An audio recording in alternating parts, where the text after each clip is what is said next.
Hello students, as we are going to start a new chapter that is coordinate geometry. ठीक है, इसमें बेटा मैं 9th का और 10th का दोनों का कवर कर दूंगा। तो चलो स्टार्ट करते हैं। कोऑर्डिनेट ज्योमेट्री बहुत अच्छा चैप्टर है बेटा, सिंपल है।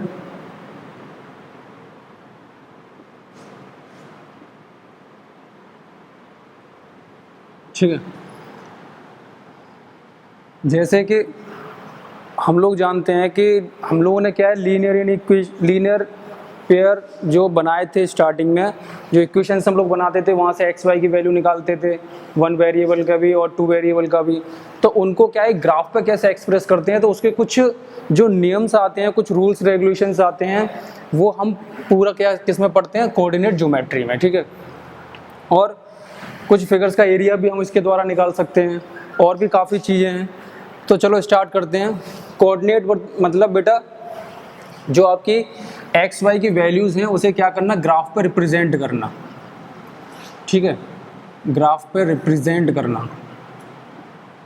और ज्योमेट्री मतलब क्या है कि जो आप शेप्स और लाइंस के बारे में पढ़ते हैं ना, शेप्स, लाइंस, फिगर्स वगैरह, ये सब क्या है बेटा आपका ज्योमेट्री में आते हैं। इसमें एंगल्स भी आता है। तो ये सब क्या है, ये होता है आपका कोऑर्डिनेट ज्योमेट्री। चलो स्टार्ट करते हैं। मेनली अगर देखा जाए तो ये जो कोऑर्डिनेट ज्योमेट्री है, ये आपकी 2 टाइप की होती है।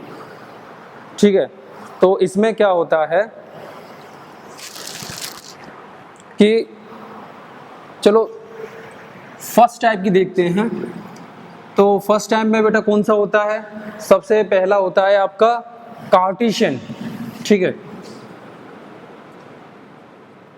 कार्टेशियन कोऑर्डिनेट, या फिर इसे हम बेटा रेक्टेंगुलर भी बोलते हैं, rectangular coordinate geometry, coordinate system. ठीक है, और इसमें जो बेटा सेकंड टाइप का होता है वो होता है आपका पोलर कोऑर्डिनेट सिस्टम।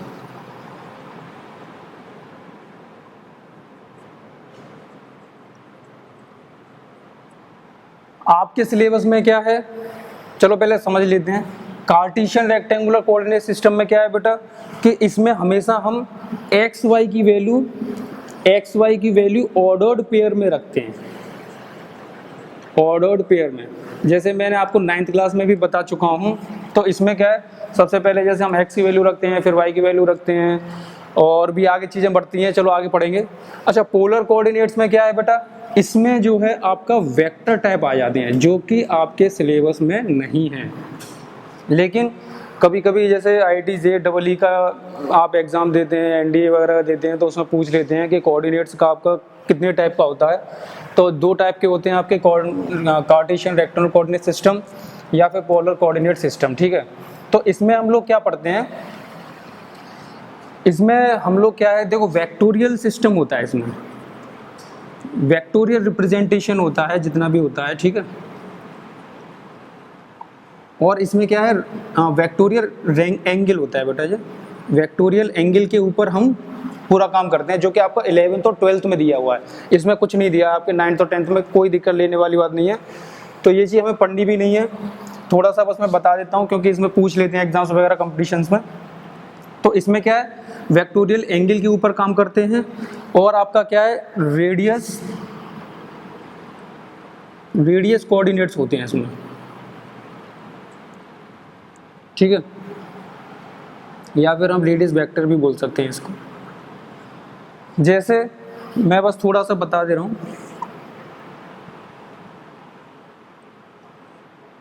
जैसे मान लो यहाँ पे क्या है, ये रेडियस वेक्टर बनता है, तो यहाँ पे बेटा आपका जो ये बनेगा आपका वेक्टोरियल एंगल। ठीक है, तो ये सब पढ़ने की आपको जरूरत नहीं है, ये 11th 12th में पढ़ेंगे। सबसे बड़ी बात होती है बेटा आपका कार्टेशियन और रेक्टेंगुलर कोऑर्डिनेट सिस्टम। ठीक है, तो इसमें क्या है, मैं आपको जैसे बता चुका हूँ, इसमें ऑर्डर्ड पेयर में चीज़ें ली जाती हैं। तो थोड़ा और आगे बढ़ते हैं, चलो। सबसे बढ़िया इसके कुछ देखो नियम्स होते हैं। इसके नियम्स क्या क्या होते हैं हम वो लोग जान लेते हैं। तो नियम्स में देखो, जैसे कैसे हमको वैल्यूज़ रिप्रेजेंट करनी है, कैसे हमको क्या करना है, वो होता है। इसका क्या है, देखो पूरा जितना भी काम होता है आपका ग्राफ पे चलता है। ग्राफ पे आपकी क्या है, वैल्यूज जो है रिप्रेजेंट की जाती हैं। अब वो कैसे रिप्रेजेंट की जाती हैं, उसके देखो 2-4 बस नियम हैं, वो आप जान लीजिए, फिर थोड़ा डायरेक्ट क्वेश्चंस वगैरह पे आया जाएगा। देखो सबसे पहले क्या आता है, तो रूल्स में आपके आता है, सबसे पहला क्या है कि कोई भी दो इंटरसेक्टिंग लाइंस बनानी है आपको। क्या बनानी है आपको, दो इंटरसेक्टिंग लाइंस, ठीक है।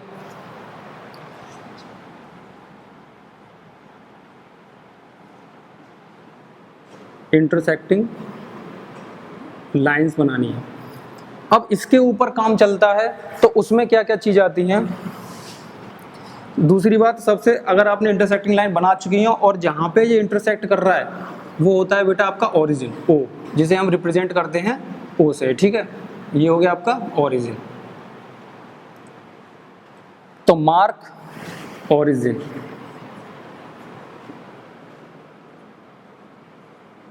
ऑन ग्राफ, ठीक है। अच्छा, अब क्या है इसमें कि तीसरी चीज में आप क्या करेंगे कि सबसे पहले क्या है, आप इसमें क्वाड्रेंट पढ़ेंगे। क्वाड्रेंट पढ़ेंगे, ठीक है। आप पढ़ेंगे नेक्स्ट एक्सिस के बारे में, ठीक है।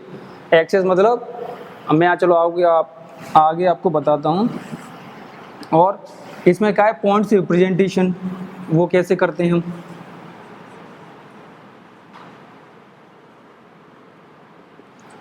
तो चलो इसमें से ग्राफ से हम पूरा स्टार्ट करते हैं बेटा। इसमें हमेशा क्या है, दो एक्सिस पे काम होता है, दैट इज एक्स एक्सिस और वाई एक्सिस। देखो हमेशा क्या है, जो भी हॉरिजॉन्टल लाइन होगी आपकी, कोई भी हॉरिजॉन्टल लाइन होगी, उसमें हमेशा क्या होगा, आपका एक्स एक्सिस होगा। तो ये होता है बेटा एक्स, और इस तरफ हम लोग इसे रख लेते हैं एक्स डैश, ठीक है। और जो भी वर्टिकल लाइन होगी, ये वर्टिकल लाइन है, मैं वर्टिकल लिख देता हूँ, और ये है आपकी बेटा हॉरिजॉन्टल। तो वर्टिकल लाइन पे क्या है, हमेशा हम वाई रिप्रेजेंट करते हैं, ठीक है। और ये हो गया आपका वाई डैश। अच्छा, अब इसमें और थोड़ा आगे बढ़ा जाए तो हम लोग क्या, चलो क्वाड्रेंट के बारे में जानते हैं। तो क्वाड्रेंट में क्या है बेटा कि क्वाड्रेंट के नाम से ही पता चल रहा है कोई भी चार चीज़ें। तो चार चीज़ें क्या है कि फर्स्ट ये हो गया, सेकंड हो गया आपका ये वाला, और थर्ड हो गया बेटा ये, और फोर्थ हो गया ये। क्वाड्रेंट को थोड़ा सा आगे पढ़ने के लिए और हल्का सा हम पीछे आते हैं, तो क्या करेंगे, इसमें हम लोग ये चीज़ भी जानेंगे कि इस पर पॉजिटिव और नेगेटिव की वैल्यू कैसे रिप्रेजेंट करते हैं, ठीक है। तो पॉजिटिव बेटा हमेशा याद रखना कि ये वाली जो लाइन जा रही है आपकी एक्स एक्सिस पे, आपकी इधर वाली जो लाइन जा रही है राइट हैंड पे, वो हमेशा बेटा होता है पॉजिटिव। मतलब इधर जितना भी हम वैल्यूज रिप्रेजेंट करेंगे हमेशा पॉजिटिव में रिप्रेजेंट करेंगे, और जितनी भी वैल्यू हम इस वाली लाइन में रिप्रेजेंट करेंगे इसमें भी हमेशा हम पॉजिटिव में ही रिप्रेजेंट करेंगे। अब बचे आपके ये दोनों, तो ये दोनों आपके किस में होंगे, नेगेटिव में। ये वाली लाइन पूरी नेगेटिव में होगी और ये वाली लाइन भी पूरी नेगेटिव में होगी। अब चलो क्वाड्रेंट की बात करते हैं। तो क्वाड्रेंट को हम कैसे निकालते हैं, ये चीज़ जानते हैं। तो इस वाले पे जो क्वाड्रेंट है बेटा, उस पर जो कोऑर्डिनेट्स आएंगे वो किस प्लस प्लस के आएंगे, प्लस माइनस के आएंगे, हमें सिर्फ यही जानना होता है कोऑर्डिनेट्स में। तो देखो इसका सबसे अच्छा निकालने का तरीका ये होता है, रट्टा मारने से आप लोग भूल जाओगे, तो कुछ समझदारी दिखाओ। समझदारी ये है कि अब इस वाले हिस्से में, इस वाले पार्ट में आपको कौन कौन सी एक्सिस दिख रही है। सिर्फ आपको ये वाली लाइन रिप्रेजेंट हो रही है और एक ये वाली लाइन रिप्रेजेंट हो रही है, और ये दोनों ही पॉजिटिव में है, ठीक है। ये दोनों क्या हैं, पॉजिटिव में। तो जो फर्स्ट क्वाड्रेंट होगा वो हमेशा आपका पॉजिटिव का होगा। अब यहाँ से एक रूल और निकल के आता है, एक रूल ये निकल के आता है कि always mark x points first.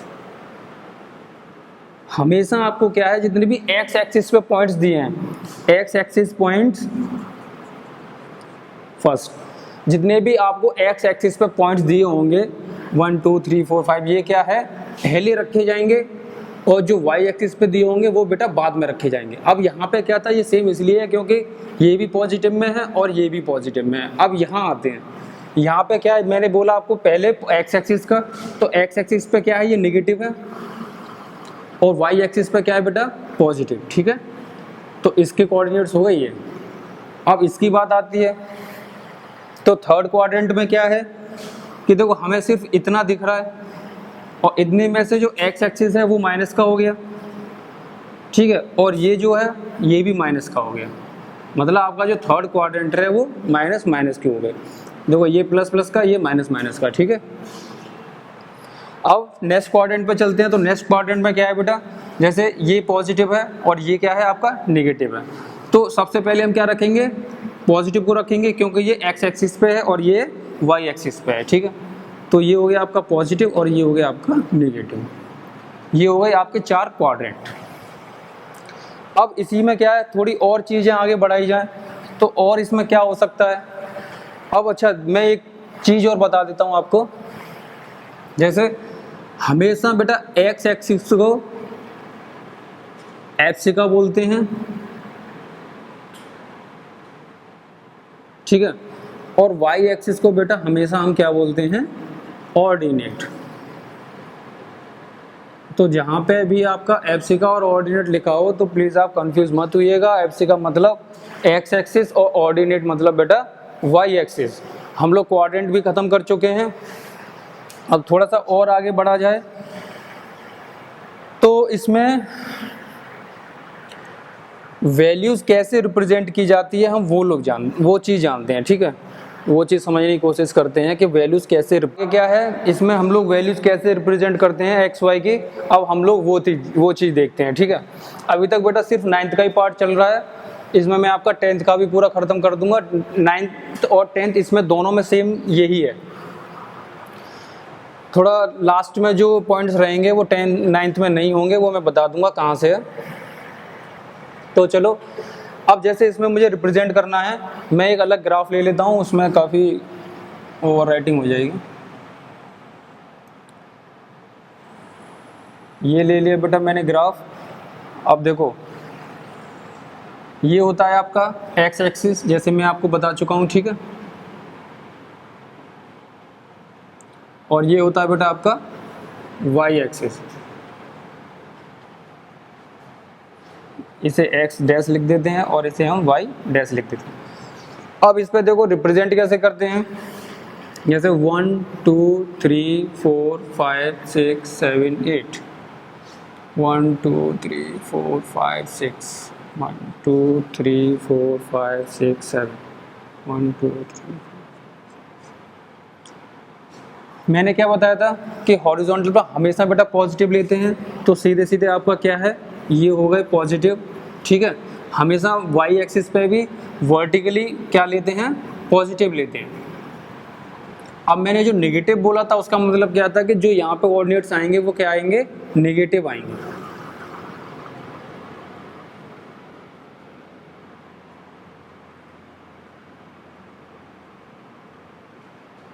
अच्छा, अब हम क्या है, चलो वैल्यूज रिप्रेजेंट करके मैं दिखाता हूँ आपका पॉजिटिव का भी और नेगेटिव का भी।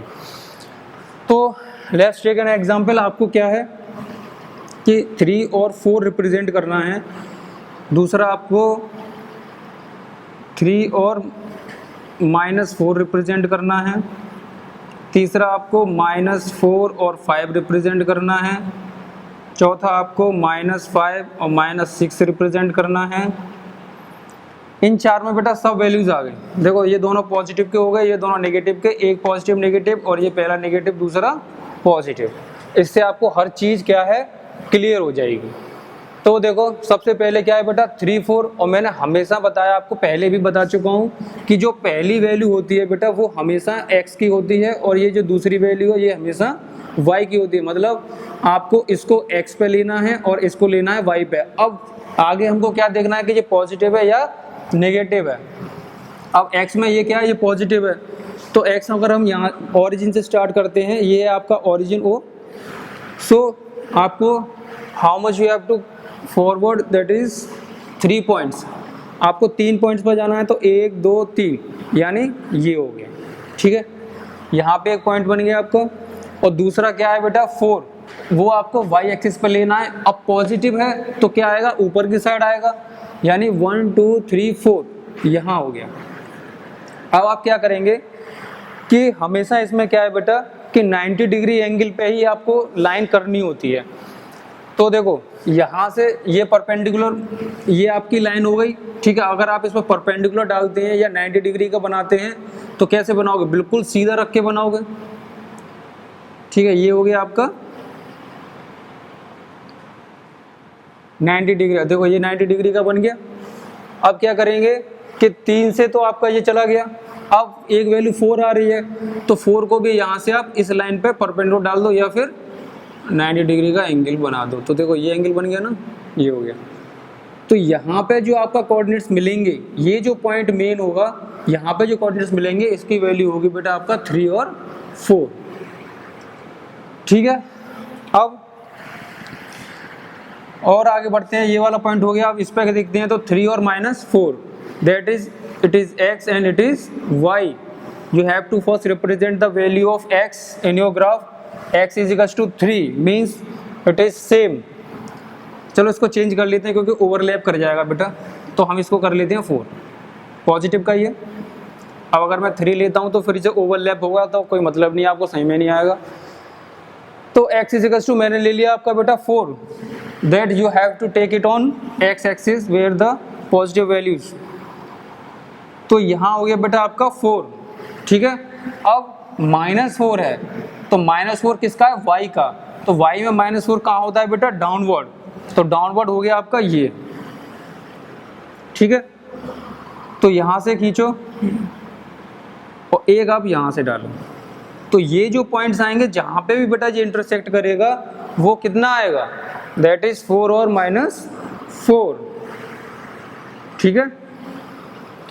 अब बात करते हैं, थोड़ा और आगे बढ़ते हैं, तो अब बात करते हैं -4 और 5 की। तो बेटा देखो इसमें क्या है, -4 और 5। अब इसमें x की वैल्यू कितनी है, x की वैल्यू है बेटा -4। तो -4 को कहाँ रिप्रेजेंट करेंगे आप, -4 है और वो भी x का, तो हमेशा क्या करेंगे इधर लेफ्ट हैंड साइड पर हॉरिजॉन्टल के। तो -4 होगा आपका ये, ठीक है। अब क्या है दूसरी वैल्यू, दूसरी वैल्यू बेटा आपकी 5 जो कि आपकी पॉजिटिव में है, और पॉजिटिव में मतलब ऊपर जाएगी y में, तो हो गया ये, इसके साथ डालो परपेंडिकुलर और एक इस पर डालो, ठीक है। तो ये जो पॉइंट्स आएंगे बेटा ये हो जाएंगे आपके -4 और 4, ठीक है। Now jump on the next, that is okay. यहाँ पे बेटा 5 लेना था हमको, ठीक है,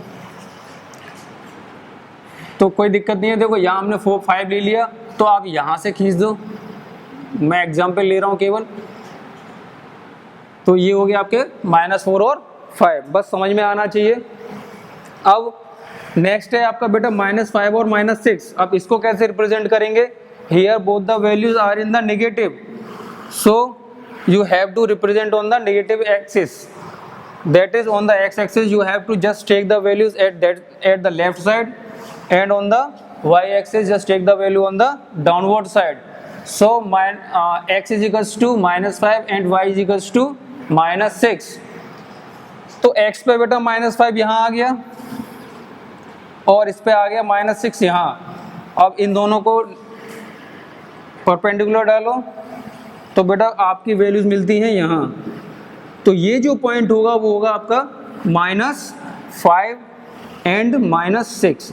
हमेशा x की वैल्यू को क्या है पहले रिप्रेजेंट करते हैं। यहाँ पे भी देखो मैंने x की वैल्यू को पहले रिप्रेजेंट किया है -4, यहाँ पे भी आपको 3 जो रिप्रेजेंट किया है वो सबसे पहले किया है। अब यहाँ पे क्या है 4, यानी 4 को मैंने पहले रिप्रेजेंट किया है। तो ये तरीका होता है बेटा आपका रिप्रेजेंट करने का पॉइंट्स का, ठीक है। तो 9th में जितना भी है वो आपका सिर्फ इतना ही है, इससे ज़्यादा कुछ नहीं है 9th में। अब थोड़ा हम आगे और बढ़ते हैं तो 10th के लिए भी पढ़ते हैं। अच्छा 9th में एक डिस्टेंस फॉर्मूला और बताया गया है, वो और देख लेते हैं, ठीक है। डिस्टेंस फॉर्मूला में क्या है कि देखो नॉर्मल सी बात है कि जब भी हम बेटा डिस्टेंस निकालते हैं किसी भी चीज़ में, जैसे आपके कोलिनियर पॉइंट्स होते हैं, कोलिनियर पॉइंट मतलब एक ही लाइन पे, ठीक है।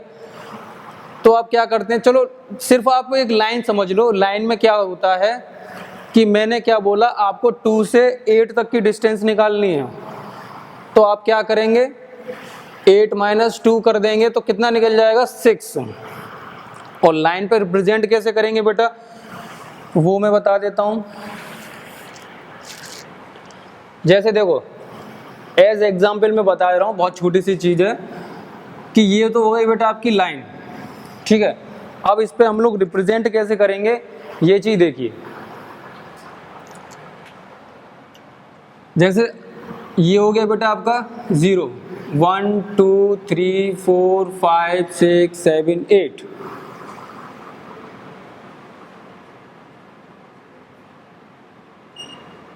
अब मुझे आप बताइए, मैं आपसे पूछ रहा हूं कि 3 पॉइंट से लेके और 8 तक की डिस्टेंस कितनी हो गई, सिर्फ आपको यही बताना है। तो आप क्या करेंगे कि आप यहां से गिनना स्टार्ट कर देंगे, हम कितने पॉइंट्स चले, मतलब 1 2 3 4 5, हम कितने पॉइंट्स चले 5, मतलब अब जितना भी आप मीटर में लो सेंटीमीटर लो किस में भी लो उतनी आपकी क्या हो जाएगी, ये लेंथ हो जाएगी, मतलब डिस्टेंस निकल के आ जाएगी, ठीक है।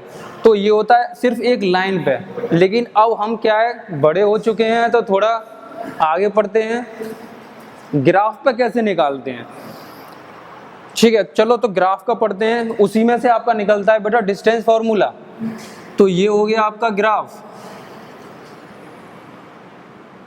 ठीक है। अब जब भी अगर मैं देता हूं हॉरिजॉन्टल लाइन दे दूं बेटा, जैसे मैंने ये हॉरिजॉन्टल लाइन दे दी तो आप सेम इसी की तरीके से निकाल दोगे, आप ऐसे खींचोगे और इन दोनों के बीच में जो डिस्टेंस आएगी वो निकाल दोगे। अब जैसे मैंने वर्टिकल, ये मैंने हॉरिजॉन्टल खींच दी, अगर मैंने वर्टिकल लाइन खींच दी ऐसे, तो आप क्या करोगे ये डालोगे, एक परपेंडिकुलर इधर डालोगे और जितनी भी इधर डिस्टेंस होगी आप पॉइंट्स गिन के निकाल दोगे। लेकिन यहाँ तक कोई दिक्कत नहीं है, बच्चे निकाल ले जाएंगे। लेकिन परेशानी कब बढ़ती है, परेशानी बढ़ती है बेटा जब आपकी लाइन इंक्लाइंड पड़ जाए। इंक्लाइंड मतलब थोड़ी सी झुकी हुई, तो उसमें क्या करेंगे, जैसे ये हो गया एक्स एक्सिस और इट इज वाई एक्सिस बेटा।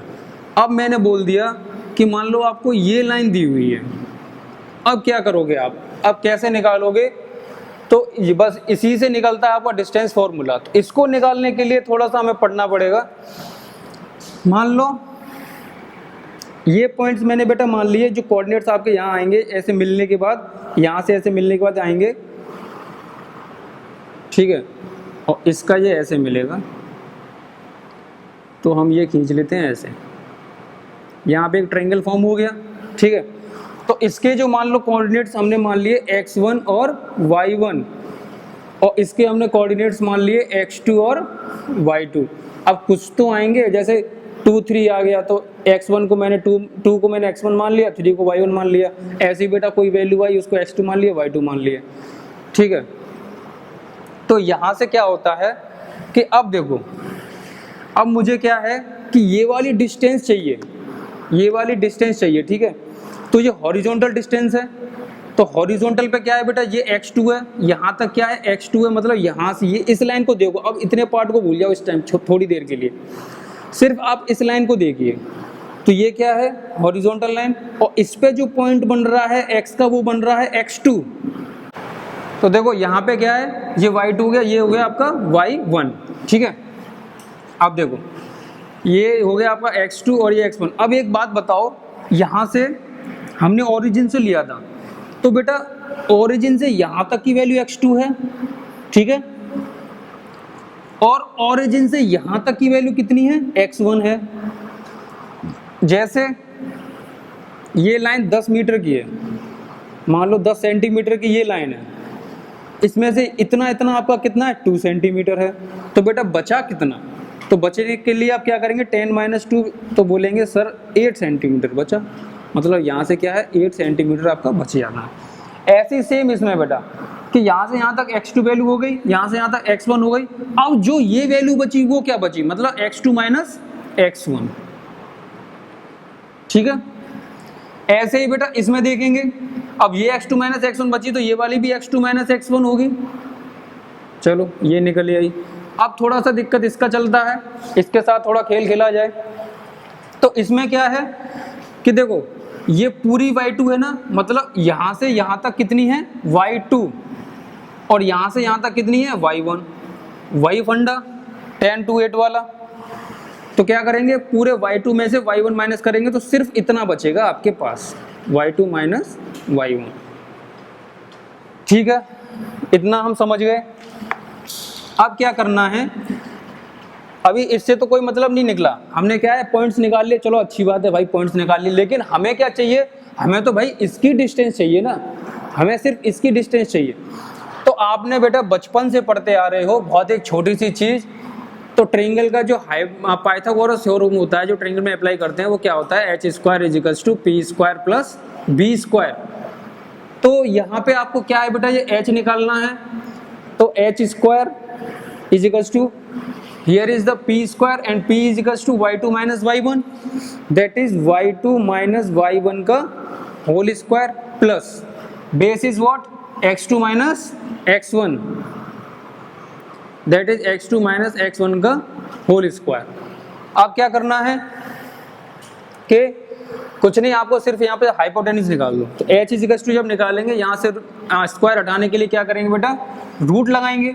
तो जैसे ही आप रूट लगाएंगे आपका फॉर्मूला ये आता है, चाहे इसको इधर लिख लो इसको इधर लिख लो, आपकी बुक में ये चीज़ इधर लिखी गई है और ये चीज़ इधर, तो उससे कोई मतलब नहीं होता। जैसे x2 माइनस x1 का whole square plus y2 minus y1 का होल स्क्वायर और पूरे का रूट, दैट इज ये होता है आपका हाइपोटेन्यूज। और ये जो हाइपोटेन्यूज निकलेगी बेटा, इसी को हम बोलते हैं distance formula.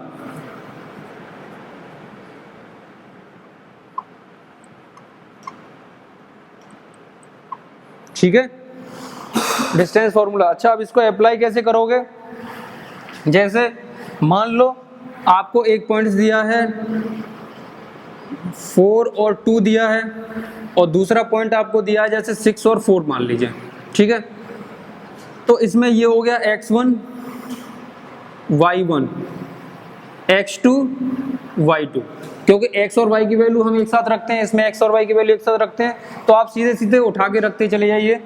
Root of x2 minus x1 मतलब 6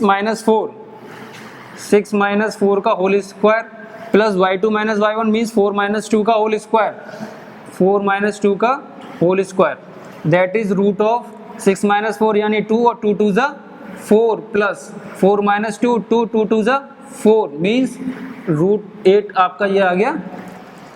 डिस्टेंस फॉर्मूला से डिस्टेंस निकल गया। ठीक है, तो ये हो गया आपका डिस्टेंस फॉर्मूला। अब जो भी मैं चीज़ पढ़ाऊंगा सिर्फ एक फॉर्मूला और है, वो सिर्फ 10th के लिए 9th के लिए नहीं है, तो वो से हम बोलते हैं बेटा सेक्शन फॉर्मूला। तो सेक्शन फॉर्मूला में क्या होता है, जैसे हमने यहाँ पर डिस्टेंस निकाली थी तो कुछ पॉइंट्स यहाँ पे उसके वहाँ पे भी काम आएंगे, इसीलिए इसे मत भूलना कि आपको डिस्टेंस कैसे निकाली जाती है, बस इसे हमें ये इतना पता होना चाहिए। सेक्शन फॉर्मूला, सेक्शन फॉर्मूला में देखो, अगर मैं आपको बोलूं डायरेक्टली तो सेक्शन फॉर्मूला में कुछ नहीं बेटा, x = होता है m1x2 plus m2x1 upon m1 plus m2। ठीक है, और y = होता है बेटा m1 y2 plus m2 y1 upon m1 plus m2। Okay, अब चलो आगे बढ़ते हैं बेटा। ये तो हो गया आपका, अगर आप डायरेक्टली याद कर रहे हो तो सेक्शन फॉर्मूला। ठीक है, लेकिन डायरेक्टली आप करोगे याद तो बेटा कोई मतलब नहीं है, आगे चल के आपको ही प्रॉब्लम होगी। इसीलिए मैं चलो इसको ड्राइव करके बताता हूँ कि आखिर ये चीज़ें आई कैसे। तो हम वही ग्राफ बनाते हैं, इसमें ग्राफ के बिना कुछ नहीं है। ठीक है, इसको हमें ज़्यादा आगे यूज़ करना नहीं है, इसीलिए यहीं तक छोड़ देते हैं। अब क्या करना है, जैसे मैंने आपको पहले क्या बताया था, डिस्टेंस फॉर्मूला। डिस्टेंस में आपकी जो एक लाइन होती है वो थोड़ी सी इंक्लाइंड हो जाती है, तो इंक्लाइंड पे ही आपका निकलता है सेक्शन फॉर्मूला। सेक्शन मतलब आपको क्या है, वो लाइन आपको डिवाइड करनी है। अब देखो हम चलो एक लाइन ले लेते हैं, ये ले लिया हमने लाइन, उसमें हमने पॉइंट्स क्या माने थे, सेम कर लो, x1 और x2, सॉरी y1, और इसमें हो गया बेटा आपका x2 और y2, ठीक है। अब मैंने क्या बोला, सेक्शन फॉर्मूला मतलब क्या है, लाइन को आपको डिवाइड करना है। डिवाइड करना है तो मतलब बीच में अगर मैं एक पॉइंट ले लेता हूँ P और इसका मैं बता देता हूँ x y कोऑर्डिनेट्स, तो जो डिवाइड करेंगे वो दो रेशियो में डिवाइड होती है। एक रेशियो में डिवाइड होती है वो होता है बेटा m1 और m2, मतलब ये हो गया m1 और ये हो गया आपका m2, ठीक है।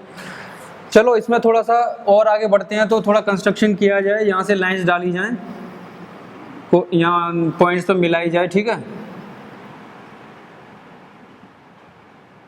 अब देखो बेटा इसको भी करेंगे, पूरा ये यहाँ तक आएगा, इसको करते हैं हम तो ये पूरा हो गया यहाँ तक, ठीक है। मतलब यहाँ से क्या है, आपको दो ट्रायंगल मिल जाते हैं, ठीक है। आपको क्या मिल गया बेटा, दो ट्रायंगल मिल जाते हैं। अब क्या करना है कि नेमिंग कर देते हैं, इसे हम ले लेते हैं L, इसे ले लेते हैं M, ये P पॉइंट हो गया बेटा, और इसे ले लेते हैं हम N और इसे ले लेते हैं Q। नाउ अब इसमें थोड़ा सा और आगे बढ़ते हैं, तो आप लोग बहुत अच्छे से जानते हैं कि अगर हम दो ट्रायंगल को आपस में कॉन्ग्रुएंट कर दें तो उनका जो साइड्स का रेशियो होता है वो हमेशा क्या होता है, आपस में इक्वल होता है। तो इसका क्या करते हैं, सबसे पहले इन दोनों को कॉन्ग्रुएंट करते हैं। अब आपको देखो यहाँ से क्लियर दिख रहा होगा कि इसमें एक एंगल क्या है, 90 डिग्री का बन रहा है। इसमें LMP ये कितना है बेटा, 90 डिग्री का बन रहा है, और इसमें ये 90 डिग्री का बन रहा है, ठीक है। तो आपने एक थ्योरम पढ़ाई, मैंने पढ़ा रखी है आपको, सर्कल वगैरह में भी आई थी और भी आई है। तो इसमें क्या है, एक थ्योरम होती है बाई डबल ए एंगल। तो इसमें कोई भी दो एंगल आप देख लो, जैसे एक तो ये हो गया 90 डिग्री, ठीक है, angle M equals to angle Q। मैं आपको सिर्फ बता देता हूँ डायरेक्ट, ये हो गया बेटा आपका 90 डिग्री। अब ये एंगल देखो, ये वाला एंगल देखो और ये वाला एंगल देखो, क्या ये आपस में करस्पॉन्डिंग है बेटा, क्योंकि देखो एक लाइन ये बन रही है और एक लाइन ये बन रही है पैरेलल। मैंने मान लिया ये और दो ये लाइन क्या है, पैरेलल है, और ये क्या है आपकी ट्रांसवर्सल, ये निकल रही है आपकी ट्रांसवर्सल। तो ये वाला एंगल और ये वाला एंगल क्या होगा, करस्पॉन्डिंग ही तो होगा। तो यहाँ पे भी क्या है, ये दोनों एंगल क्या होंगे, corresponding angles. So angle MPL equals to angle बेटा QNP या PNQ, ये हो गए आपके corresponding,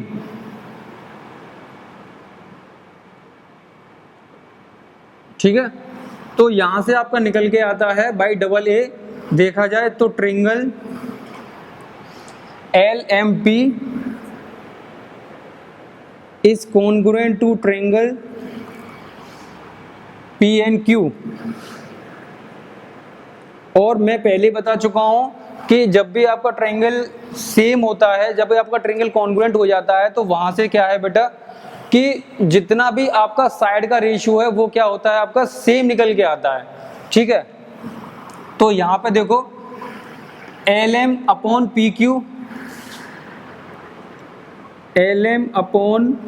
PQ equals to PM upon NQ equals to PM upon NQ equals to LP upon PNP,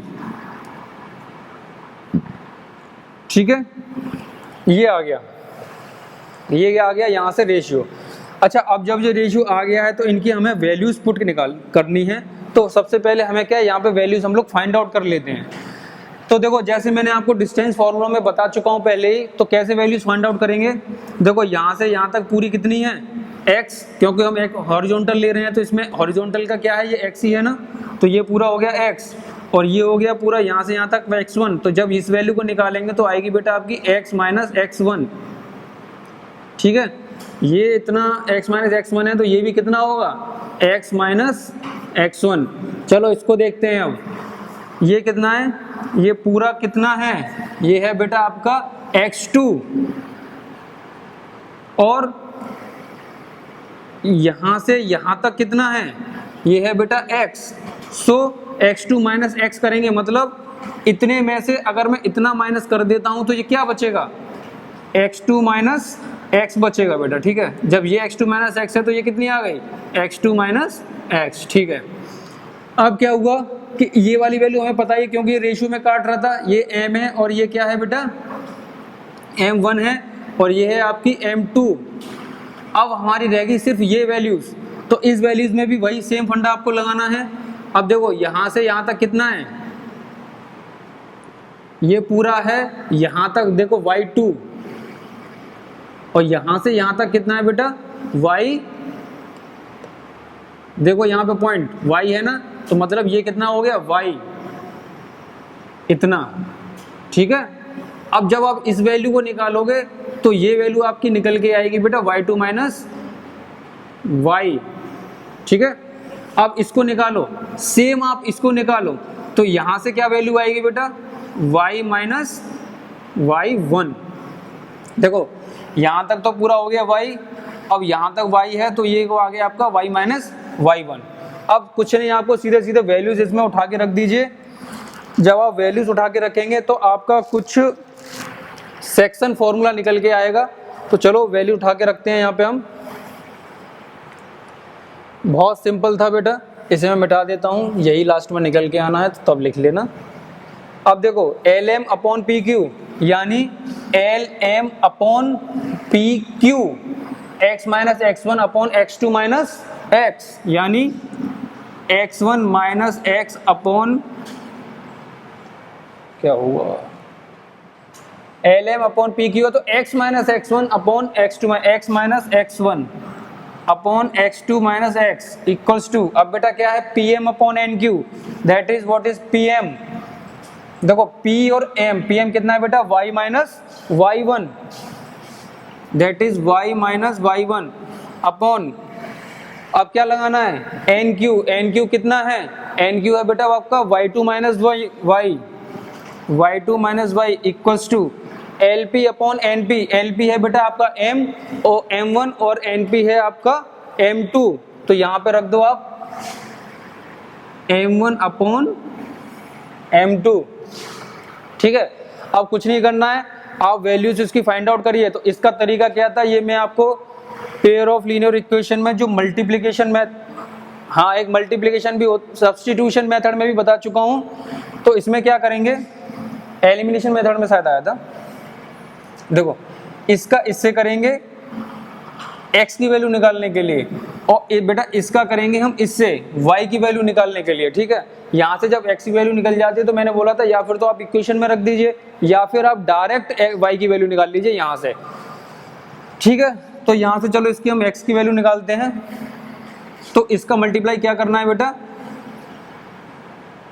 इसका मल्टीप्लाई करना है m1 में, इस वाले पूरे इक्वेशन में इसका। देखो अब कैसे करेंगे, यहां से पहले लिख लेते हैं हम x minus x1 upon x2 minus x is equals to m1 upon m2। जब आप इसका क्रॉस मल्टीप्लाई करेंगे तो क्या आएगा m2 x1 minus x equals to m1 x2 minus x, ठीक है। अब क्या आया, इसका मल्टीप्लाई अंदर करो, m2 x1 minus m2x is equals to m1 x2 minus m1 x। अब बेटा x के टर्म्स को इधर ले आओ और जो बचे कुचे हैं वो इधर ले लो, ठीक है। तो देखो क्या हो गया, यहां से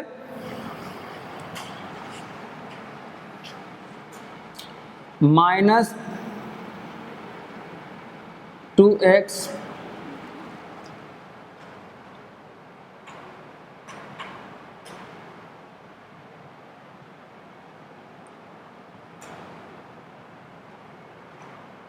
बेटा ये x माइनस x1 है, ये है आपका x माइनस x1।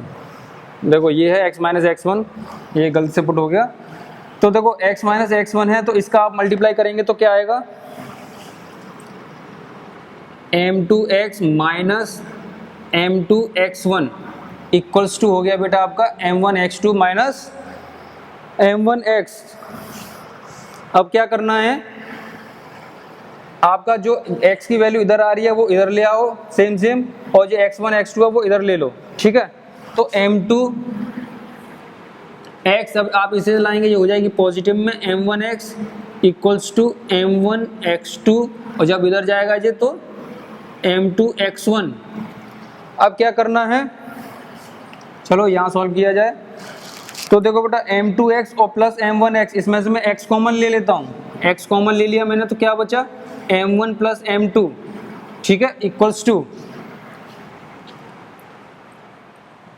टू क्या आ गया m1x2 plus m2x1, that is m1x2 plus m2x1। अब देखो बेटा जब आप यहाँ से x की वैल्यू निकालोगे तो ये क्या होगा, ये आपका डिवाइड में चला जाएगा, m1x2 plus m2x1 upon m1 plus m2। ये देखो x की वैल्यू आ गई जो मैंने आपको स्टार्टिंग में बताई थी, ठीक है। सेक्शन फॉर्मूला का आपने x निकाल चुके हैं, चलिए y निकालते हैं। तो y में क्या है कि इस वैल्यू को यहाँ से ये कंपेयर करके निकाल लिया, और क्या निकालना है, सेम आपको y की वैल्यू निकालनी है। तो जल्दी से देख लेते हैं इसको भी।